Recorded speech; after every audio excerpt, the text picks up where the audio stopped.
When my wife announced she was hosting a fun couples game night, where husbands would be rated on various categories, I should have known something was off. But nothing could have prepared me for the scorecard she handed me that Friday evening, complete with categories like provider quality, romantic gestures, and overall husband performance. She stood in our living room, practically glowing with excitement as she explained the rules to me and 3 other couples she'd invited over. The other wives were nodding enthusiastically, already pulling out their phones to access what appeared to be a shared spreadsheet. Their husbands looked as confused as I felt, but they were going along with it, probably thinking it was harmless fun. "It's like a friendly competition," she said, her voice carrying that tone she used when she thought she was being clever. "We'll rate you guys on different aspects of being a husband, and whoever scores highest gets bragging rights for the month." I watched her demonstrate the scoring system on her phone, showing how each wife would rate all the husbands on a scale of 1 to 10. The categories were extensive: financial stability, communication skills, appearance, helpfulness around the house, social skills, and something called spouse appreciation level that made my jaw clench. The first red flag should have been how prepared she was. This wasn't a spontaneous idea. She had printed scorecards, created the digital system, and even prepared little prizes for the winners. The second red flag was the way she looked at me when she explained the rules, like she was doing me a favor by giving me a chance to prove myself.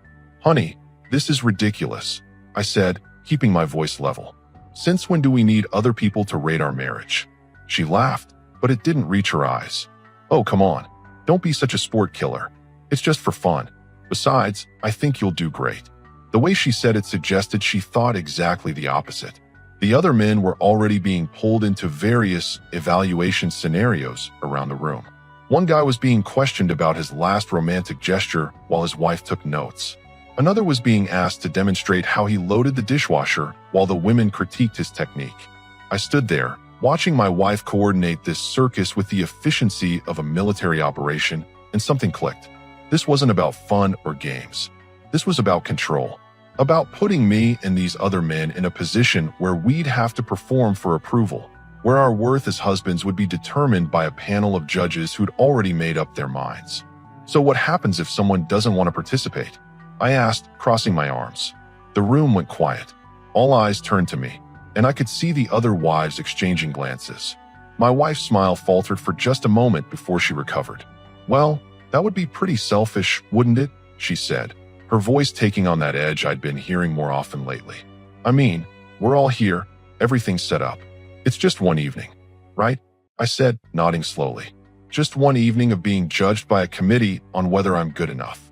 One of the other wives spoke up. "It's not like that. We're all friends here. We just want to see how our husbands stack up against each other. It's motivational." Motivational.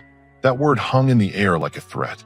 I looked around at the other men, all of whom were avoiding eye contact now. They were going to go through with this. They were going to let their wives and a group of virtual strangers assign them scores based on arbitrary criteria. "You know what?" I said, reaching into my pocket for my phone. "I've got a better idea for a competition." My wife's eyes narrowed. "What are you talking about?" "Well, if we're doing competitions tonight, I think we should make it interesting. How about we compete to see who can recognize toxic behavior the fastest? Or better yet, who can maintain their self-respect while being disrespected in their own home?" The temperature in the room seemed to drop 10 degrees. The other wives stopped their note-taking and stared at me. My wife's face went through several expressions before settling on forced confusion. "I don't understand what you're implying," she said, but her voice had lost its confident edge. "I'm not implying anything. I'm stating it directly. This whole setup is designed to humiliate us, and I'm not participating." I looked around the room at the other men. "But hey, if you guys want to compete for the approval of people who apparently think you need improvement, go ahead. I'll be competing in a different category tonight." "Which category is that?" my wife asked, her voice tight. I smiled, but it wasn't friendly. "The category where I maintain my dignity. Should be an easy win, considering I'm apparently the only one competing." The silence that followed was deafening. I could see the wheels turning in everyone's heads, the other husbands starting to look at the scorecards in their hands with new eyes. My wife's carefully orchestrated evening was beginning to unravel, and we both knew it. "Fine," she said finally, her mask slipping completely. "If you want to ruin everyone's fun because you're too insecure to handle a little friendly competition, that's on you." I nodded, appreciating her honesty. There it is. The real reason behind this whole thing. Thanks for clearing that up. The evening was far from over, but the game had definitely changed. And for the first time in months, I felt like I was finally playing to win. After my little declaration, the other couples decided to continue with their husband evaluation game anyway. I watched from the kitchen while they went through their charade, but what I heard during those next 2 hours changed everything. The wives had formed a tight circle on the couch, their phones out, actively scoring the men on various tasks. But it wasn't the scoring that caught my attention. It was their commentary. "Look at how he's folding that towel," one of them said, giggling. "Does he think that's actually helpful?" "Mine does the same thing," another replied. "He acts like he's doing me such a favor by loading the dishwasher, but then I have to redo half of it anyway." My wife chimed in with her own contribution. "At least your husband tries to be romantic sometimes." Mine thinks ordering takeout counts as a date night. I stood there, beer in hand, listening to them tear apart their husbands like they were discussing defective appliances. The men, meanwhile, were trying their best to impress their panel of judges, completely oblivious to the fact that they'd already been written off. That's when I noticed something else. My wife kept glancing at her phone, and not just for the scoring app. She was checking messages. A lot of messages. When she thought no one was looking, she'd type quick responses, always with that same secretive smile. During a bathroom break, I managed to get a glimpse of her screen. It was a group chat called Husband Report Cards with over a dozen women in it. The messages were flying fast, and what I saw made my blood run cold. Currently watching the husbands perform like trained seals, my wife had written, "Mine is being his usual difficult self. They're all so pathetic when they try to impress us," came a reply from someone named Jennifer. "But at least we get good material for next week's ratings." Next week's ratings. This wasn't a one-time thing. This was ongoing. I scrolled up quickly and saw weeks of messages, all focused on rating, comparing, and criticizing their husbands. There were categories I hadn't even heard of tonight. Bedroom performance, social embarrassment level, how much they annoy me this week. But the worst part was seeing my own name come up repeatedly.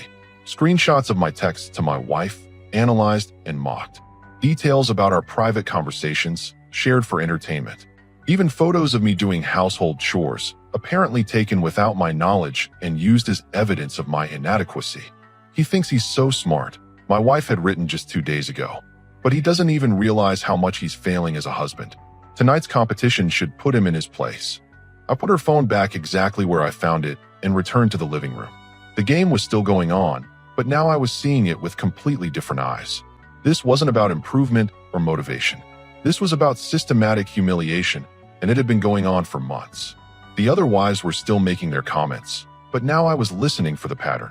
Every single one of them was trained to find fault, to point out deficiencies, to make their husbands feel inadequate. And the husbands were eating it up, actually thanking them for the feedback. "You know what, guys?" I said, walking back into the room. "I need to ask you something." Everyone looked up from their scorecards and evaluation sheets. "Do any of you actually enjoy being married to your wives?" The question hit like a bomb. The women immediately started protesting, but I held up my hand. "I'm not asking the wives. I'm asking the husbands. When was the last time any of you felt genuinely appreciated by your wife? Not tolerated, not managed, but actually appreciated?" The silence stretched on. I could see the wheels turning in the other men's heads, probably for the first time in years. "That's not a fair question," one of the wives said quickly. "Of course we appreciate our husbands." "Do you?" I asked, turning to face her directly. "Because I've been listening to you all evening, and I haven't heard a single positive thing about any of them. Not one." My wife stood up, her face flushed. "This is completely inappropriate. You're ruining everyone's night." "Am I? Or am I just pointing out what everyone already knows but won't say?" I looked around the room. How many of you knew your wives had a group chat where they rate your performance as husbands every week? The color drained from every face in the room. The wives looked at each other in panic, while the husbands looked confused and hurt. "That's private," my wife said, her voice shaking slightly. "You had no right to look at my phone." "You're right," I said. "Just like you had no right to share private details about our marriage with a dozen strangers. Just like you had no right to take photos of me without my permission to use as evidence of my shortcomings." The room erupted in heated whispers as the other couples started putting pieces together. Phones were being grabbed, questions were being asked, and the carefully constructed evening was falling apart. This is exactly why you scored so low in the preliminary rankings, my wife said, her voice getting louder. You can't handle any kind of constructive criticism. Preliminary rankings? I laughed, but there was no humor in it. You mean the rankings where you and your friends spent months documenting every way we disappoint you? Those rankings. I pulled out my own phone and held it up. Well, since we're all about fair competition here, I think it's time to start my own scoring system. Category 1. Wives who respect their husbands enough not to mock them behind their backs. Current score, 0 out of 4. The panic in my wife's eyes was immediate and obvious. She realized that her carefully orchestrated game had backfired spectacularly, and now she was the one being evaluated. The other wives were looking at her like she'd led them into a trap, which, in a way, she had. Category 2. I continued. Wives who can handle having their own behavior scrutinized. Let's see how this plays out. The evening had taken a complete turn, and for the first time in months, I felt like I was finally playing a game where I knew the rules. The tension in the room was thick enough to cut with a knife, but my wife wasn't backing down. If anything, she was doubling down on her strategy, probably thinking she could regain control of the situation through sheer force of will. You want to know about constructive criticism? She said, her voice rising. Fine. Let's talk about how you never take initiative around the house. How you think doing the bare minimum makes you husband of the year. How you've completely let yourself go and expect me to pretend I don't notice. The other couples were watching like they were at a tennis match, their heads turning between us with each exchange. But I could see something else in their eyes now. Recognition. They were starting to see their own marriages reflected in this confrontation. Keep going, I said calmly, pulling out my phone. I'm taking notes for my own scoring system. This is ridiculous, she snapped.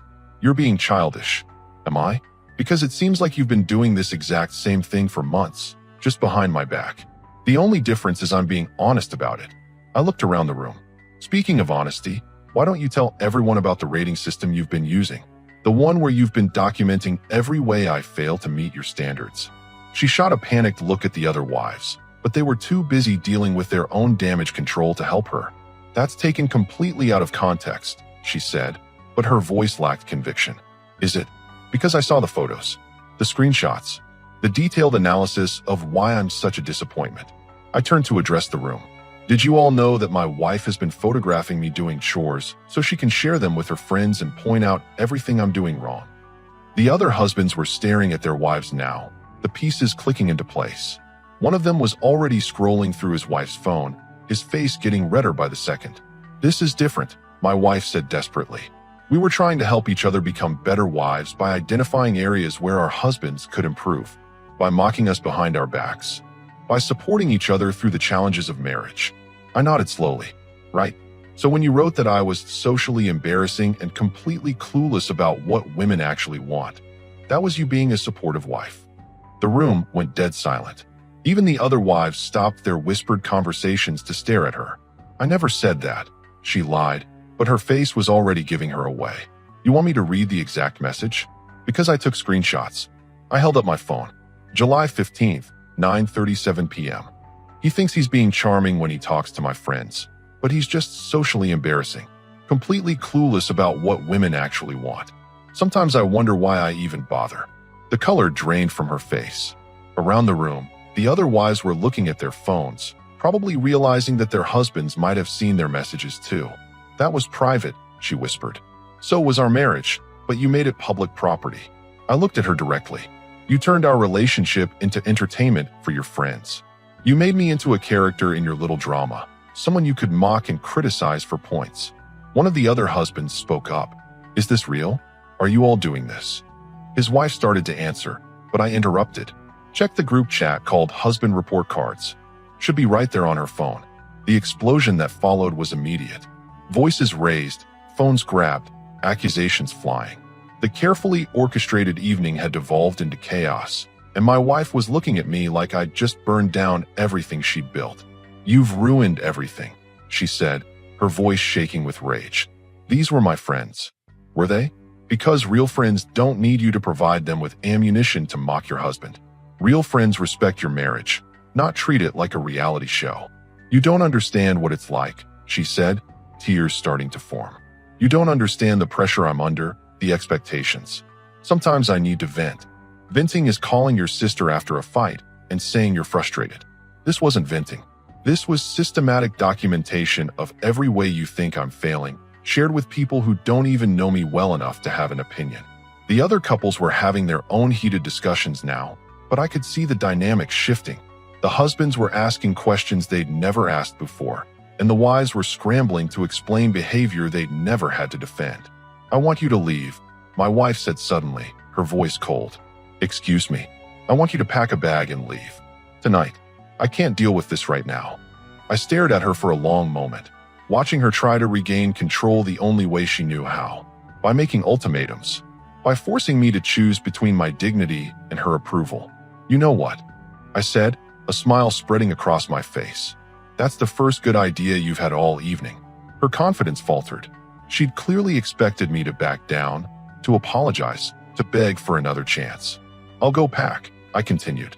"But not because you're kicking me out. Because I'm choosing to leave. There's a difference." "What's that supposed to mean?" "It means I'm done competing for your approval. I'm done being evaluated like I'm applying for a job in my own marriage. I'm done being your content for group chats and scorecards." I headed toward the stairs, then turned back. "And just so we're clear, I'm not leaving because I'm the problem. I'm leaving because I finally realized that someone who needs to rate and rank me isn't someone who actually wants to be married to me." The room was completely silent now, everyone watching this final exchange. "You'll be back," she said, but her voice was uncertain. "Will I? Because I'm pretty sure I just won the only competition that actually matters. The one where I chose self-respect over being treated like a performing monkey." I headed upstairs to pack, leaving behind a room full of couples who were finally having conversations they should have had years ago. For the first time in months, I felt like I was moving in the right direction. I stayed at a hotel that night, and by morning, my phone was buzzing with messages. Not from my wife, but from two of the other husbands who'd been at the house. They wanted to meet for coffee. I found the group chat. The first one said as soon as we sat down. 6 months of messages. 6 months of them rating everything I do. The second husband nodded grimly. "Same here. I had no idea my wife was sharing photos of me with strangers, making fun of how I eat breakfast." We sat there for a moment, 3 grown men realizing we'd been living in a reality show without knowing it. "What are you going to do?" I asked them. "I don't know," the first one admitted. "She says it was harmless, that I'm overreacting." "Mine too," said the second. "She's acting like I'm crazy for being upset about it." I pulled out my phone and opened a new group chat. "Well, since they like rating systems so much, maybe it's time we created our own." I added both of them to the chat and typed the first message. "Welcome to the Dignity Recovery Group. Today's topic, wives who think marriage is a performance review." They both laughed, but it wasn't really funny. It was the kind of laugh you make when you realize how ridiculous your situation has become.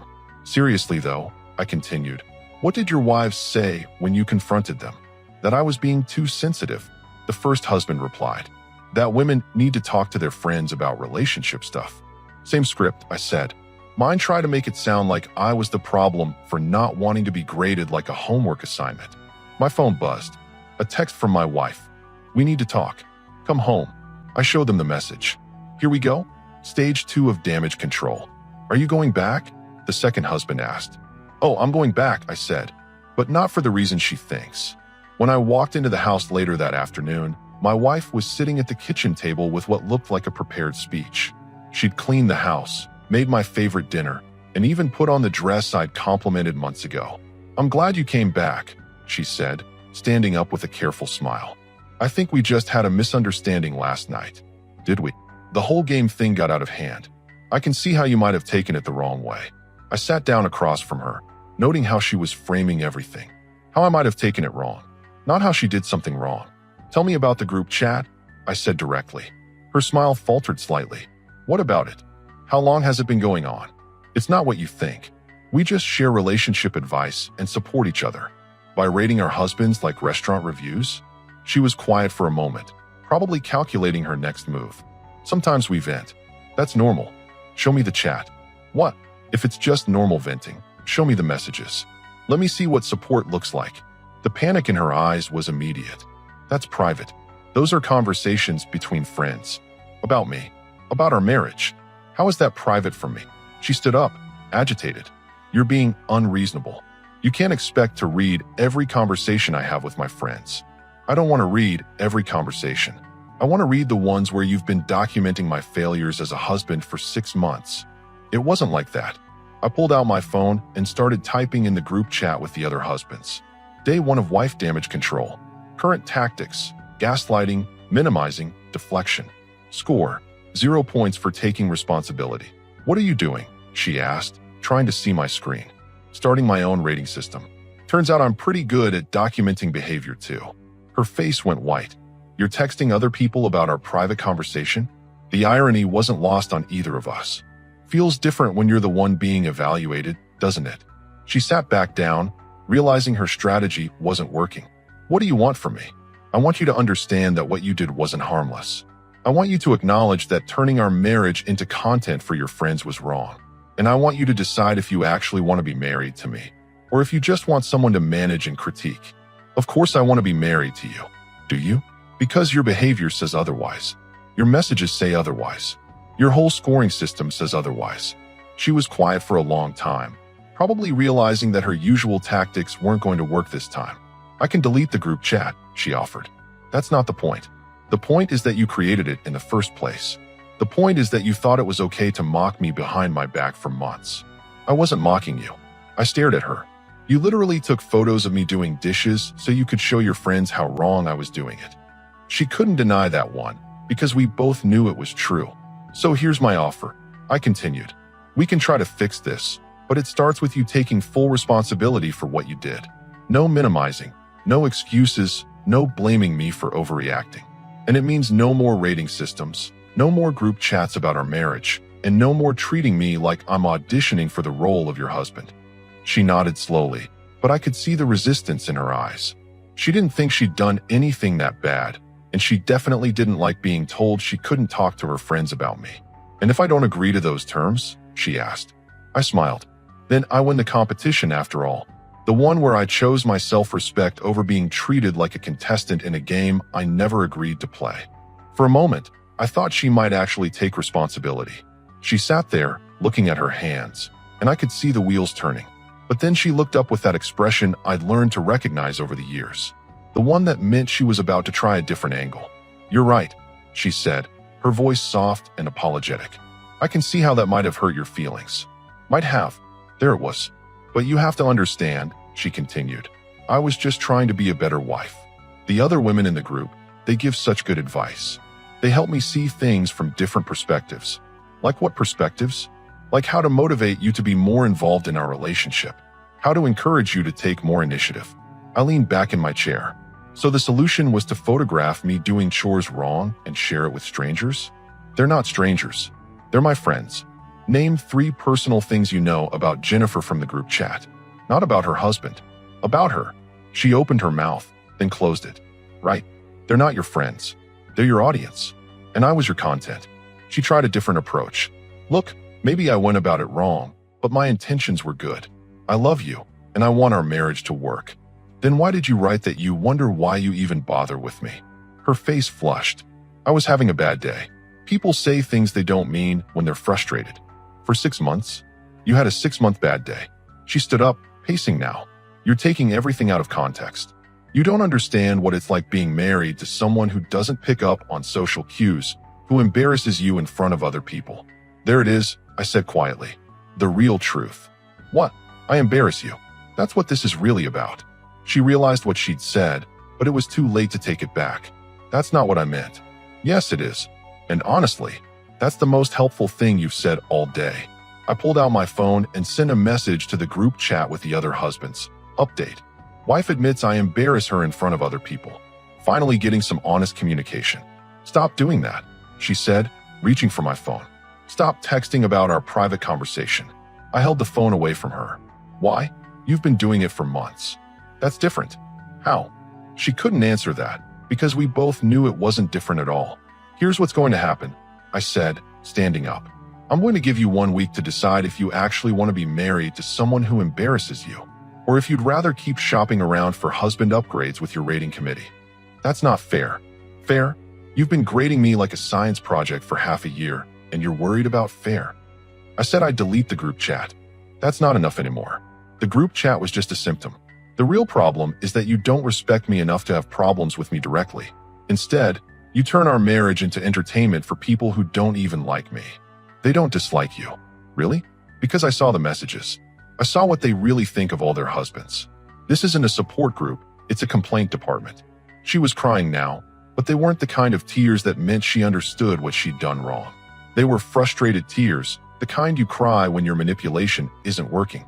"So what do you want me to do?" she asked. "I want you to decide if you want to be married to me as I am, without a committee of judges telling you how I could be better.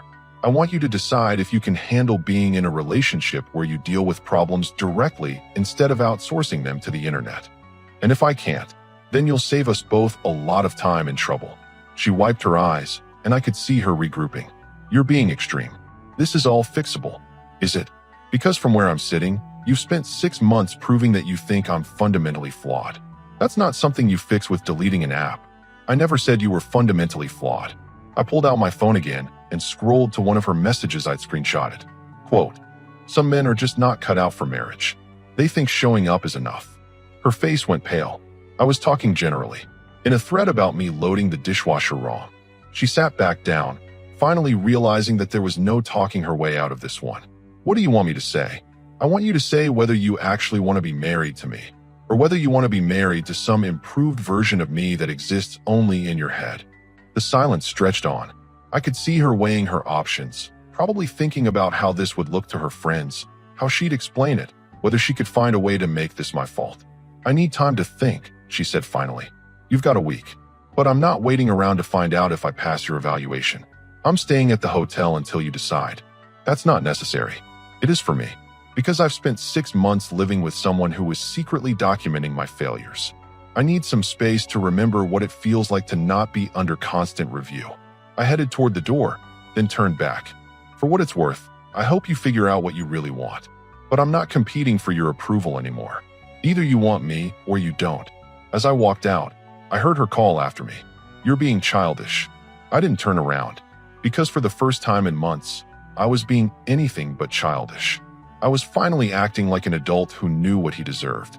The week passed faster than I expected. I spent most of it at the hotel, working, thinking, and checking in with the other husbands in our group chat. Their situations were playing out differently, but the pattern was the same. The wives were scrambling to minimize what they'd done, while the husbands were finally asking questions they should have asked years ago. On day 6, my wife called. Not texted. Called. "I've been thinking," she said without preamble. "Maybe we can work this out." I deleted the group chat, and I talked to a counselor about communication in marriage. "That's a start," I said. "What did the counselor say?" "That couples need to address issues directly instead of seeking validation from outside sources." "Interesting. And what else?" There was a pause. "That I may have been using the group as a way to avoid dealing with my own insecurities about our relationship." Now we were getting somewhere. "Go on. Look, can you just come home so we can talk about this properly? Have you decided what you want?" Another pause. "I want to try to fix this." "That's not what I asked. Do you want to be married to me as I am? Or do you want to be married to some improved version that meets your standards?" The silence stretched on long enough that I knew the answer before she said it. "I think people can always improve in relationships," she said carefully. There it was. Even after everything, she still couldn't accept me without conditions. She still thought I needed to be fixed, managed, improved. "Thank you for being honest," I said. "What does that mean?" "It means you've answered my question. You don't want to be married to me. You want to be married to your project." "That's not fair." "It's completely fair. After 6 months of being rated and 6 days to think about it, you still can't say you want me as I am." I could hear her crying on the other end of the line. "So that's it. You're giving up on us." "I'm not giving up. I'm choosing myself. There's a difference. Please don't do this. I'm not doing anything to you. I'm doing something for me. I'm choosing to be with someone who doesn't think I need constant improvement. But I love you. You love your idea of what I could become. That's not the same thing." The call ended shortly after that. 2 days later, I got the paperwork I'd been expecting. She'd filed for divorce, probably on the advice of her lawyer and her remaining friends from the group chat. 6 months later, I ran into one of the other husbands from that night at a coffee shop. He looked better, lighter. "How did things work out with your wife?" I asked. "Divorced," he said, but he was smiling. "Best decision I ever made." Turns out she'd been running her rating system for 2 years, not 6 months. And the other guy? He went to counseling with his wife. They're working it out, but he made her prove she deleted everything and cut contact with the women in the group. We sat there for a moment, drinking our coffee. "Do you ever regret it?" he asked. "Which part? Standing up for myself or getting out of a relationship where I was constantly being evaluated?" "Either." I thought about it. "No, I regret not seeing it sooner, but I don't regret leaving. I'm dating someone now who thinks I'm pretty great as is." Same here. It's amazing how much better you feel when you're not being graded all the time. He was right. The woman I'd been seeing for the past few months had never once suggested I needed improvement. She liked how I loaded the dishwasher. She thought my social skills were fine. She didn't need a committee to validate her choice in men. "You know what the funny thing is?" I said. "My ex-wife is still in therapy, still trying to figure out why her relationships don't work out. Still rating guys?"